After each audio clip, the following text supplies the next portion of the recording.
मी मनीषा किचनमध्ये तुमचं खूप खूप स्वागत आहे। चला आज एक मस्त अशी रेसिपी बघूया। सकाळ सकाळच्या घाई गडबडीत मुलांना शाळेच्या डब्यासाठी काय बनवायचं काय कळत नाही, तर ही मसूरची डाळची कांदा डाळची रेसिपी तुम्ही एकदा नक्की ट्राय करून बघा। रेसिपी सुरू करूया। तर त्यासाठी घेतलेली आहे मसूरची डाळ। मसूरची डाळ चांगली भिजलेली आहे। इथं घेतलेला आहे कांदा, कांद्याची पात घेतलेली आहे, वल्ला कांदा बी आहे, टमाटो घेतलेला आहे। गॅस कढाईत ठेवलंय तेल चांगलं गरम झालेलं आहे। तेल चांगलं गरम झालेलं आहे। मोहरीचं तेल वापरलंय, अर्धा चमचा जिरा, अर्धा चमचा मोहरी घातली होती पहिलं, सॉरी, मग जिरं घातलेलं आहे।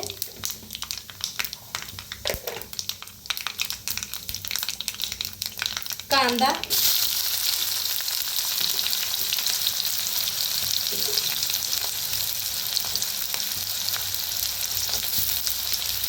कांद्याला भाजून घेऊया।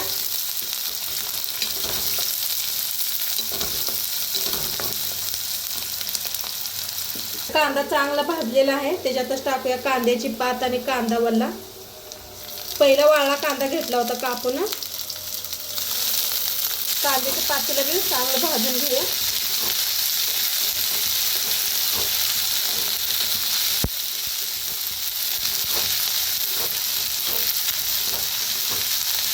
त्यातच टाकूया टमाटर बी,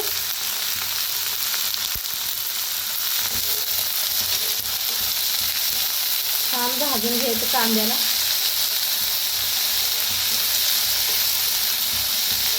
खूप छान लागते या पाती संगत नाही, मसुरीची डाळ छान लागते नाही। आता छान भाजलेला आहे, त्याच्यात टाकूया अर्धा चमचा हळद,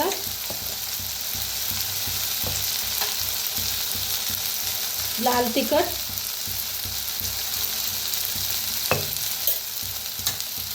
आता मिक्स करून भाजूया।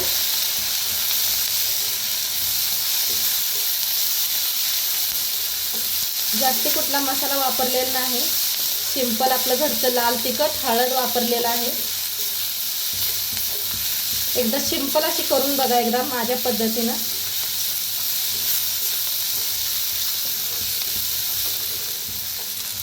आता धुवून डाळ घेतलेली आहे, मिक्स करून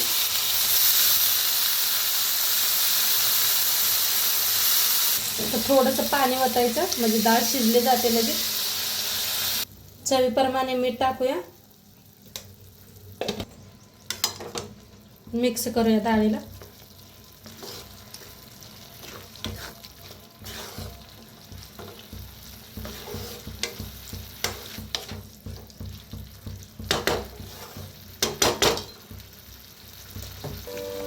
तर मिक्स करून घेतलेला आहे, आता झाकून शिजवू देऊया आपण। तर बघूया शिजल्या का भाजी।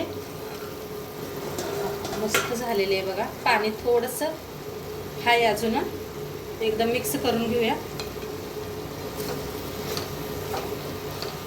जरा एकदा चेक बी करत राहावा, म्हणजे करपू शकते ना, स्टीलच्या भांड्यात तुम्ही बनवत असला स्टीलच्या कढईमध्ये तर थोडंसं पाणी आणि थोडंसं शिजवून घेऊया आपण।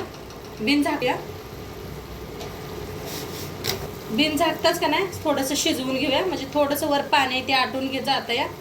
पूर्ण पाणी आटलेलं आहे, डाळ म्हणून मस्त अशी रेडी झालेली आहे, टिफिनसाठी रेडी झालेली आहे। आता गॅस करूया बंद, आणि इकडे माझ्या चपात्या बी चालू आहेत, त्या गरम गरम चपात्या डब्यासाठी बघा सकाळच्या घाई गडबडीत। तर इकडे डाळ शिजूस तर इकडे चपात्या बी करून घ्यायला लागलेल्या आहे मस्त। तर आजचं व्हिडिओ कसं वाटलं नक्की सांगा। चॅनलवर नवीन असाल तर चॅनलला सबस्क्राईब करा। उद्या भेटूया अशाच नवीन नवीन रेसिपी सोबत। तोंडपातूर खात राहावा, मस्त राहावा, आणि शेवटपात्र व्हिडिओ बघितला पाहिजे। तुमचं सर्वांचं मनापासून धन्यवाद, बाय।